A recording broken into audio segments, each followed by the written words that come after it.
Hi there, my name is Sue Ann West. I'm going to be your clinical social worker today. What's your name? Tia Flippin. Okay, Miss Tia. What name do you prefer to be called by? Tia. Okay, so I have that right. Good. Well, before we get started, I just want to go over a few things. First of all, I just need to let you know about our confidentiality, that what you say here stays between us. The only time that doesn't apply is if we suspect that there's any type of abuse towards a child or elderly or someone disabled, or if we think you're going to harm yourself or harm someone else. Okay. Does that sound understandable for you? Okay. The next thing I'd like to do is just kind of go over an agenda of what we're going to do today. That kind of keeps us more on task, and it makes it to where we can make sure that we're covering what's most important to you. Okay. Okay. So today what I'd like to do is, of course, we've already discussed confidentiality. I'd also like to talk to you about your expectations for therapy, what my expectations are for us. We'll discuss how you're feeling, any kind of problems you're having. We'll set some goals. I'll tell you a little bit about cognitive behavior therapy, and then we'll maybe come up with a little bit of homework for you to work on, and then at the end we'll see if you have any feedback to give me. Okay. Does that sound okay? Mm-hmm. Okay. So for myself as a therapist, what my expectations are is I want you to feel comfortable here. I want you to feel like you can share any thoughts with me, feelings. And as a client, what I expect you to do is be comfortable, feel like you can say anything here because everything is confidential. I want you to feel comfortable and safe. I want this to be a safe environment for you, okay? Okay. So tell me what brings you into our office today. So back about a year and a half ago, me and my husband were pregnant, and we lost a baby. Okay. And so since then, I've had a couple small therapy sessions here and there, and have come a long way with it.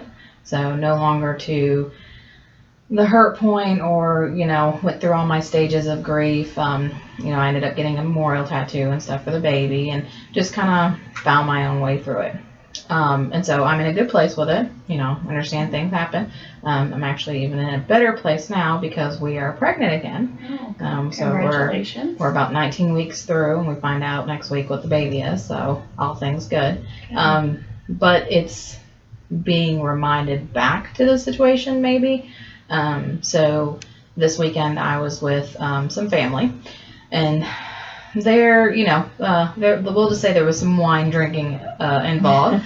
And one of my aunts, last time that we had all gotten together for like a big girls thing was her wedding in Vegas, and I was pregnant. So of course there was a lot of stuff I didn't do, bachelorette party, all kinds of stuff like that I was too big and pregnant to do.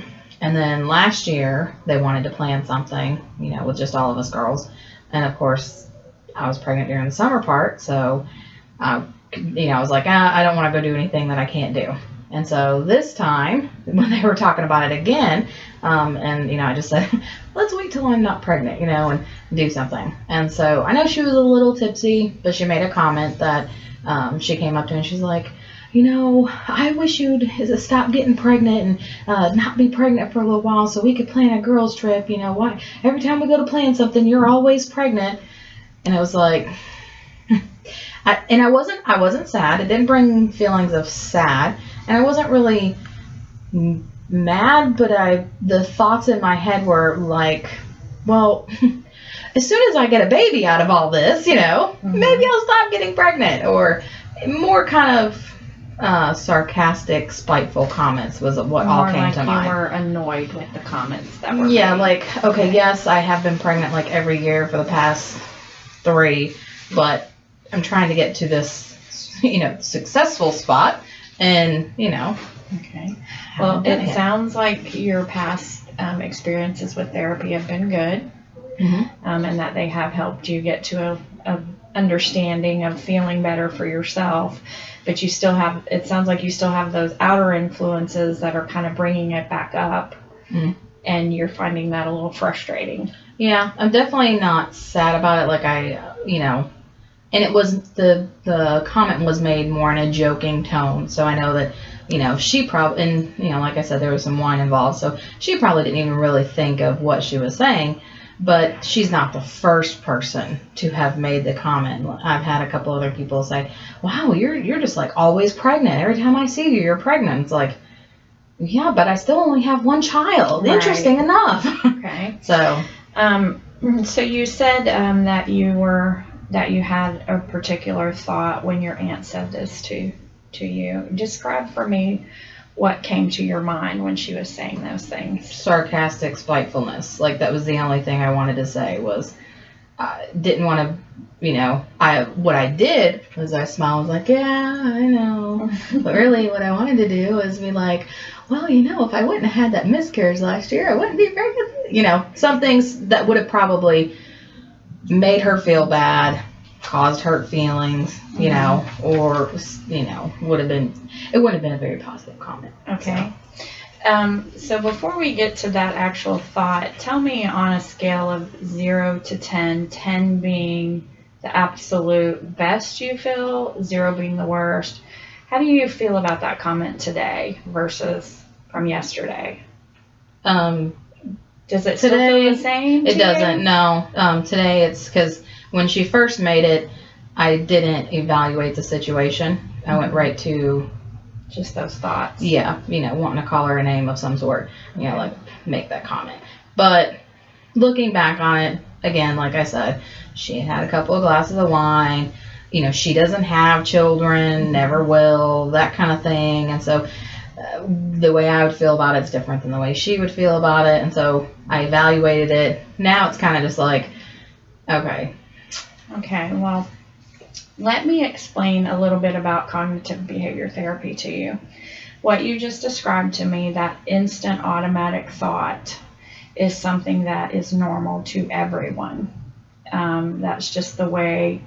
What cognitive behavior therapy is that basically what you feel, or what those thoughts are, those automatic thoughts, then bring out a feeling in you, and that becomes the reaction to that feeling.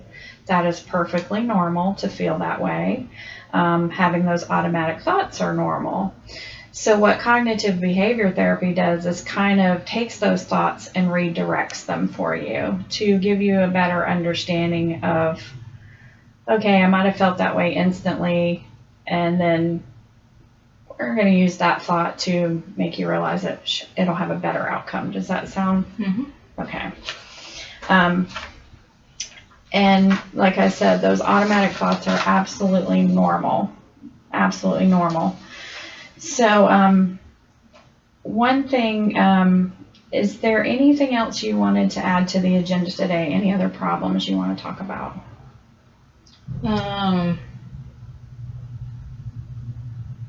No, not really. Okay. So what we'll do is we'll kind of set some goals, basically to get you to the point that when those people say those things, that you're not going to have those sudden feelings of frustration. That's the things we want to remove, because that's causing you some problems. Right. Okay. Being frustrated and getting a little annoyed at that situation at the time. What I'd like you to do before we meet again is, every time someone comes up to you and has that remark to you, or has that feeling, or gives you that instant annoyance, I'd like you to, as soon as that happens, write down that automatic thought you had and how you reacted to it. And then when we come back for our next session, what we'll do is we'll go through those thoughts, and through the use of CBT, show you how that is more redirected. Okay. Because even though you're having that annoying thought, it's just an automatic instant thing, and then that, of course, makes you feel bad. Right. So we want to kind of get you to a point that when you have those thoughts, you realize that it's not really true that you're having that thought. Not that it's not true that you're having that thought, but that you know, you've already kind of started doing that anyway, is that you realize that that wasn't your actual feeling. It was just the initial reaction or an initial automatic thought that you had. So every time in the next week before we meet again, I want you to just kind of write down anytime that happens, anytime you have that automatic thought. You can even write it down if it's an automatic thought about something else. Okay. How often would you say reasonably that you think you could do that over the next week? Well, considering now I'm starting to tell people more about the pregnancy, probably more often, because it's happened more recently than, because I wasn't really saying a whole lot. So then now when I tell people, oh yeah, I'm pregnant again, you know, all they remember is last year this time I was also telling them the same thing, but I wasn't as far along. So then they're just like, really, again? And I'm just like, yes, again. Right, so each time that happens, you say you could do that at least 5 times over the next week? Probably. Okay. If not about that, probably about something else. Okay. All right. That sounds good. I have a short fuse, so I'm quick to react to those things. Okay, so I just kind of want to go over everything we've done today. We've set the agenda. We talked about homework, per se, and what we'd like you to work on for the next week. Talked about those automatic thoughts and how they're absolutely normal. Talked about the fact that when you have those thoughts right now, when it's concerning your pregnancy, that it's a little frustrating for you and a little annoying that people are reacting as, oh, here you are again. And it's mostly because, too, people are not remembering what you've already been through and what you've worked on in past therapy. We also kind of checked how you're feeling today. And, you know, just kind of let you know what we were going to do, agenda, talked about confidentiality, how it is important that you feel comfortable here. Would you have any feedback as far as the session today? It's helpful. That's helpful to talk to somebody and maybe, you know, work on it, because since I am pregnant again, I kind of need to keep the blood pressure down. So those automatic thoughts don't help. And I absolutely commend you for coming in and sharing with me today, because we do need to get to know each other a little bit better, and sometimes that's difficult telling someone else how you're feeling. I commend you on that. I commend you of what experience you've had in the past, going through a miscarriage and pulling yourself through it. That's something that you should feel really proud of yourself, that you have gotten through it and gotten through, I'm sure, some depression, and that you're just thinking forward, moving forward on having a new addition to your family. Is there anything else that you would have done differently today? No. Okay. I'm happy with it. And anything that you felt I did wrong, or anything I said that made you feel a wrong feeling today? No. Okay. Feel pretty comfortable. Good. So I will see you next week. Okay. I really appreciate you coming in today and sharing with me. And we'll see you again next week at the same time. Right. Thank you. Thank you.